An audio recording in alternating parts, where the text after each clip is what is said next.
Olá pessoal, eu sou o professor Alexandre Martins, sou professor do DEMP, né, do Departamento de Engenharia de Produção, e a minha área de atuação é pesquisa operacional. Então a ideia desse vídeo é apresentar para vocês a área de pesquisa operacional, que vocês vão ver mais para frente no curso, certo? Então, eu não vou falar de todas as ferramentas, né, da pesquisa operacional que vocês vão ver para frente do curso.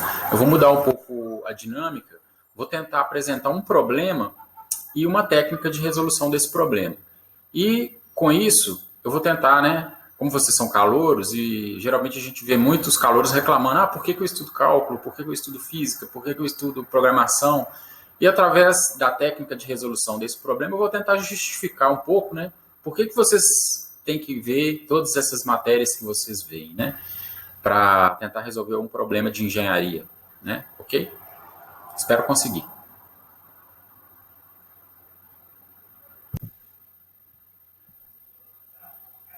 Deixa eu me apresentar, porque eu não havia me apresentado, né, no início da disciplina, e como vocês são calouros, não conhecem os professores, é interessante que vocês conheçam um pouco, né, da nossa formação, né, como que a gente chegou até aqui, né. Bom, eu também sou engenheiro de produção, como eu espero que vocês sejam no futuro, né, sou formado pela UFOP, formei na primeira turma de engenharia de produção em 2002, né, bastante tempo, formei na UFOP de Ouro Preto, no curso lá de Ouro Preto, né? Foi bem quando começou o curso aqui em Monlevade, o curso de primeira turma que abriu em 2002, eu estava formando lá. Bom, depois eu fui fazer o mestrado, também em engenharia de produção, né? Comecei o mestrado em 2003 em engenharia de produção na UFMG e terminei o mestrado em 2005, quando eu passei no concurso, no final de 2005, passei no concurso para virar professor aqui em João Monlevade. Né, e comecei em 2006. Janeiro de 2006 eu vim para cá e estou aqui até hoje. Em 2008 eu me afastei para fazer o doutorado, fiz o doutorado na engenharia elétrica da UFMG, né, na área de pesquisa operacional. Apesar de ter sido na engenharia elétrica, eu continuei desenvolvendo os mesmos estudos, né, que eu já fazia na área de engenharia de produção. Né, em 2010 eu fui para a França, fiquei um ano na França como parte, né, do meu doutorado na Universidade Clermont-Auvergne, fica na região central da França, né, terminei o doutorado no final de 2011, né, voltei para João Monlevade, em 2016 eu voltei para a França de novo, fui fazer meu pós-doutorado, né, na Universidade de Tecnologia de Troyes, né, então no primeiro ano eu morei na região mais central, depois eu fui mais para o norte, que é a região da Champagne, né, e voltei no final de 2017. E hoje estou aí, né, como falei, na coordenação do programa de mestrado, né, por enquanto. Ok? Então, vamos lá, né? Bom, pessoal, então dando continuidade aqui, vamos tentar aqui, né, responder a pergunta, né, o que faz um engenheiro de produção? Provavelmente vocês já se perguntaram, né? Eu me pergunto até hoje, eu sou engenheiro de produção, né, formado desde 2002, né? Mas uma série de coisas, né? Mas antes de responder o que faz um engenheiro de produção, vamos responder aqui o que faz um engenheiro, né? Vocês já se perguntaram isso também, um engenheiro, né? O que se espera, né, de um engenheiro? Mas também, antes de responder essa pergunta, vamos pensar aqui, o que se espera de uma pessoa com formação superior? Né? Bom, é uma definição bem formal, né, de uma pessoa com formação superior, né? Espera-se, né, que uma pessoa com formação superior seja capaz de resolver problemas, né, ou responder questões que outras pessoas sem tal formação não são capazes, né? Bem geral, né, mas é basicamente isso, né? A gente espera, né, que tem problemas na humanidade aí que as pessoas fazem o curso superior para poder resolver esses problemas, né, e pessoas que não têm tal formação não vão conseguir resolver, certo? Quando a gente vai lá para a engenharia, aí eu fiz uma pesquisa aqui rapidinho no Google, já caiu nesse site aí, deixei a fonte para vocês, ó. Então, a engenharia é a ciência, né, a arte, a profissão de adquirir, e de aplicar os conhecimentos matemáticos, técnicos e científicos na criação, aperfeiçoamento e implementação de utilidades, tais como materiais, estruturas, máquinas, aparelhos, sistemas ou processos que realizem uma determinada função ou objetivo. Quando a gente vai lá para a engenharia de produção, aí no mesmo site, né, o engenheiro de produção planeja, projeta, gerencia sistemas organizacionais que envolvem recursos humanos, materiais, tecnológicos, financeiros e ambientais. Alia conhecimentos técnicos e gerenciais para otimizar o uso de recursos produtivos e diminuir os custos de produção de bens e serviços. Preocupa-se com o desempenho econômico eficaz que seja ambientalmente sustentável e responsável. Né? Bom, é bem amplo, né? Aí o que o engenheiro de produção faz, realmente a gente tem ex-alunos aí trabalhando em todos os setores que vocês possam imaginar aí da sociedade, né? A indústria automobilística, a indústria de cosméticos, farmacêutico, né? Enfim, é realmente muito amplo, né? Órgãos governamentais, correios, bom, enfim, qualquer setor da sociedade, hoje vocês conseguem encontrar, hospitais até, né? Vocês conseguem encontrar engenheiros de produção. Bom, eu sou da área de pesquisa operacional e dentro da área da pesquisa operacional a gente trabalha, né, com otimização e simulação de sistemas, exatamente para tentar otimizar, né, os sistemas. E aí, de maneira geral, né, qualquer tipo de sistema, a gente tem essa função aí de tentar otimizar. O que é otimizar? Chegar na solução ótima do problema, né, através de um método científico, certo? Então, eu vou mostrar o que a gente tenta fazer, né, através aí de um exemplo, né, com um problema. Eu vou passar um problema e vou passar um método de solução para esse problema, ok? Bom, o problema é o problema aí do oleoduto. Então eu tenho um poço de petróleo que está localizado aqui, né? E esse poço de petróleo eu tenho que enviar o petróleo para a área de armazenamento, certo? Os tanques aqui de armazenamento. Só que para fazer isso, né, para construir, eu tenho que construir um oleoduto para enviar esse petróleo. E aí eu posso utilizar, né, eu tenho aqui a distância de 10 km por terra e tenho 6 km que eu tenho que atravessar pelo rio, certo? E aí eu tenho os custos envolvidos na construção desse oleoduto, certo? O que são esses custos? Se eu construir o oleoduto passando pela terra, eu vou pagar $100.000 por quilômetro. Se eu construir o oleoduto passando pelo rio, eu vou pagar $200.000 por quilômetro, certo? Então, tem duas soluções bem simples aqui que eu posso dar para esse problema. Eu posso simplesmente usar os catetos, né? Então, eu vou passar aqui 6 quilômetros pelo rio, atravessando o rio direto aqui, que é a distância mais curta, né, que eu vou usar atravessando o rio, né? Então, eu vou pagar 6 vezes 200.000, mais 10 quilômetros passando por terra. Então, eu vou pagar mais 10 vezes 100.000, certo? Essa é uma opção, usar os catetos. O problema dessa solução, apesar de eu estar usando a menor distância, né, possível para atravessar o rio, é a maior distância, né, entre os dois pontos, certo? A menor distância entre os dois pontos é usar a hipotenusa, né?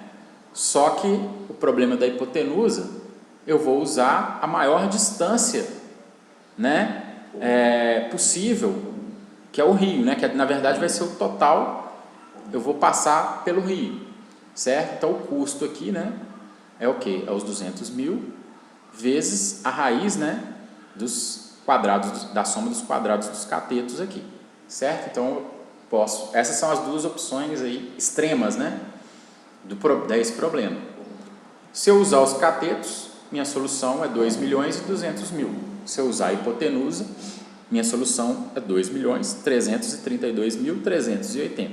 Bom, a pergunta que fica é: será que existe uma opção melhor do que usar os catetos ou usar a hipotenusa?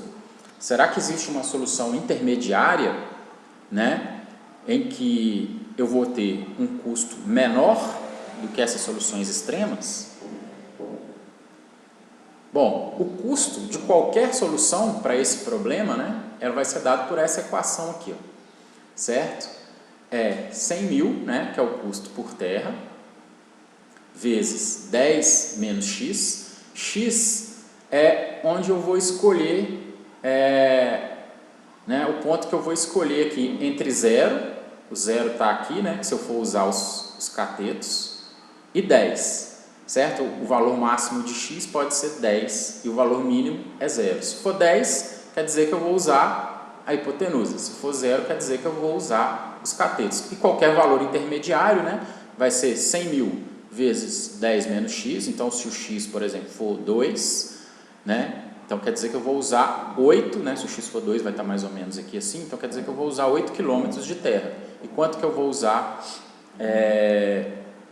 pela água? Eu vou usar 200, né, vezes a raiz quadrada de 6 ao quadrado mais 2 ao quadrado, né, que seria essa hipotenusa aqui, né, mais ou menos aqui, certo? Então, qualquer valor para x entre 0 e 10, o custo vai ser dado por essa equação. Ok, mas aí como que eu vou resolver, né? Eu ainda não descobri qual o melhor valor para x.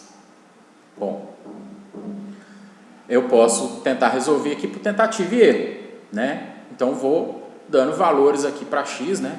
Valores quaisquer para x, entre 0 e 10, e pegando o valor deles e escolhendo o melhor entre eles, né? Qual que é o problema de fazer isso? Quantas soluções existem para o valor de x entre 0 e 10 aqui? Lembrando, né, que o x pode assumir valores fracionários, né? 1,1, 1,2, 1,3, 1,15, 1,0001, enfim.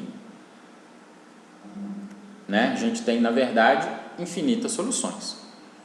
Uma outra opção seria resolver, né, derivando aqui essa equação igualando a zero. Né? Essa seria, na verdade, a solução ideal para esse problema aqui. É um problema muito simples. Né? Quem já tiver feito cálculo 1 ou quem vai fazer cálculo 1, depois pode tentar resolver esse problema aí com o professor da disciplina, usando, né, a derivada para descobrir o mínimo, ponto de mínimo dessa função aqui, certo?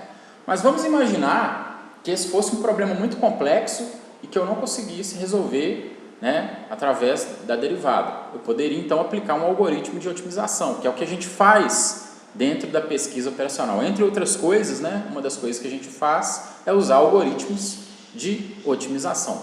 E eu vou mostrar aqui, nesse vídeo, um algoritmo de otimização para resolver esse problema, certo?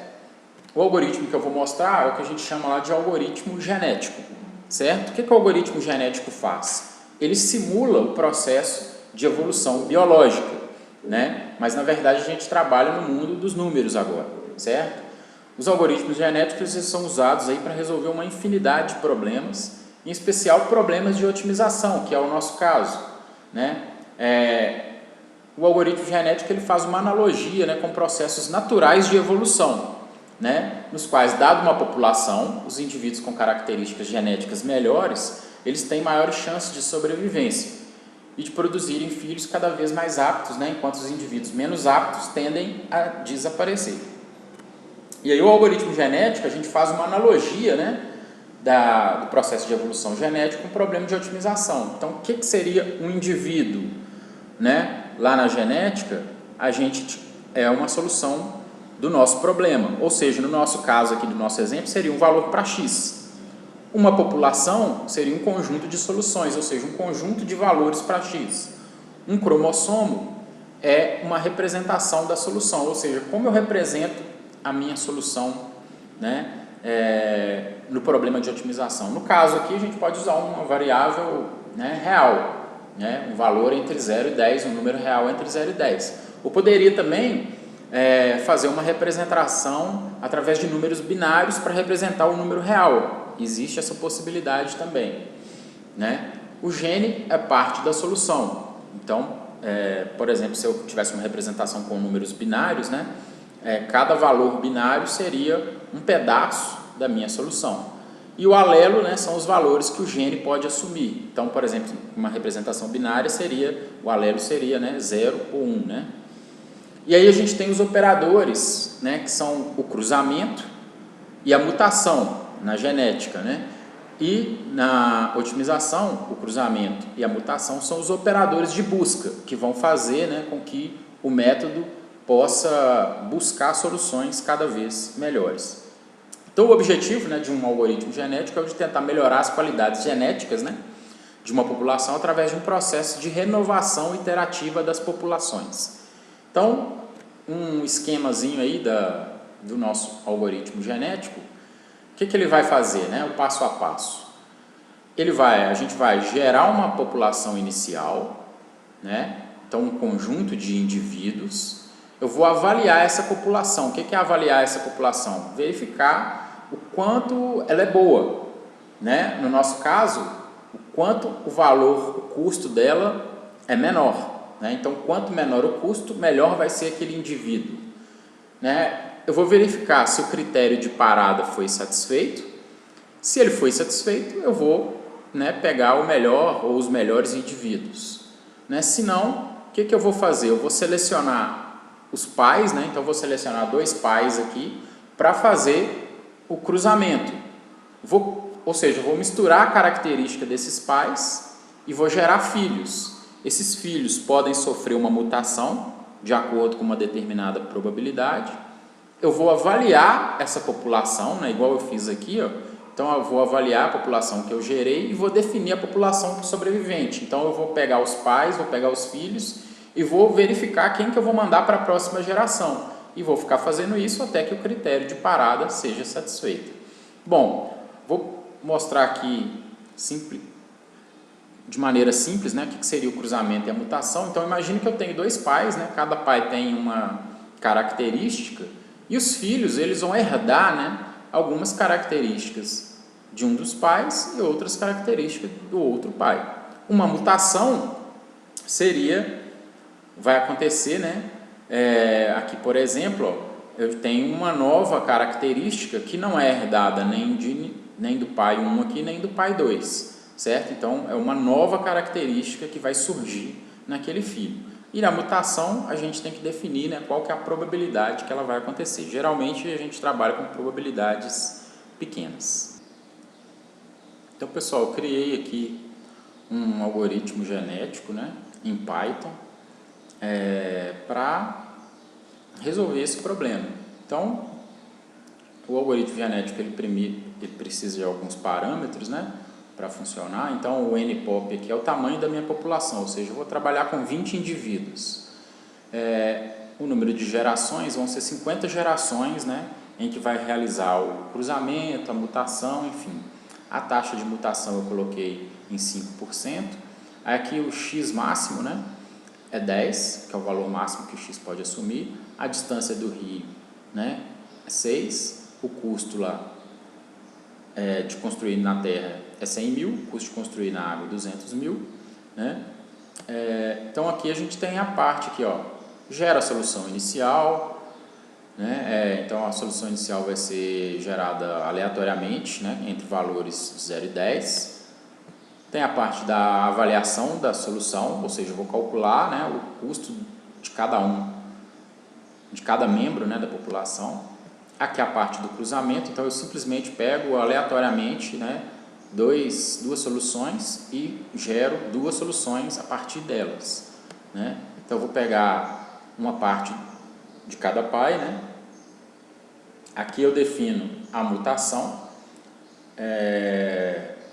A mutação vai ser, por exemplo, se a solução é 8, então ela vai mutar, né, a distância de 8 para 10 é 2, então ela, na verdade de 8 ela vai virar para 2. Se ela for 4, então a distância para 10 é 6, então 4 vai ser transformado em 6. Né? Se for 3, a distância para 10 é 7, então ela vai ser transformada de 3 para 7. Então foi um método simples aqui de alterar minhas soluções. Ok? Aqui eu faço a seleção, né? Aqui eu estou fazendo uma escolha simples, eu pego sempre os melhores, né? poderia ter critérios mais trabalhados, né, para fazer a seleção. Bom, e aqui eu mando imprimir a minha solução a cada geração, ok? Vou rodar aqui, espero que funcione, né? Espero que ele ache uma solução melhor do que a que a gente viu. Bom, então aqui na primeira geração ele já começou com uma solução melhor, né? Lembra que a solução melhor lá era 2 milhões e 200 mil, né? Aqui ele já começou usando X, ó, 3 quilômetros, né? 3 ponto... aqui é 3 quilômetros, tá? 3 quilômetros e 484 metros, tá, pessoal? Vamos ver aqui nas próximas gerações, né? Então, geração 2, aí ele já melhorou, né, o custo. Geração 3, vão ser 50, né? Então, vamos lá, até que uma hora ele vai parar de mudar. Então, ó, já aqui na geração 10 ele já achou a melhor solução, ó, que é, né, 3 quilômetros, né, 464 metros, certo? Então ele não vai mudar mais aqui, que ele já achou a solução, que no caso aqui é a solução ótima, né? Então vocês podem fazer depois por derivada, que vai dar a mesma solução aqui, ó, que é o custo, né? 2.039.230, certo? Que é, né, bem melhor do que a solução encontrada, né, usando os extremos lá, usando os catetos no caso aqui, que dava a solução melhor. Ok, pessoal? Então é isso aí. Bom, vamos encerrando por aqui. Eu espero que vocês tenham gostado, né? Qualquer dúvida, entre em contato e até logo.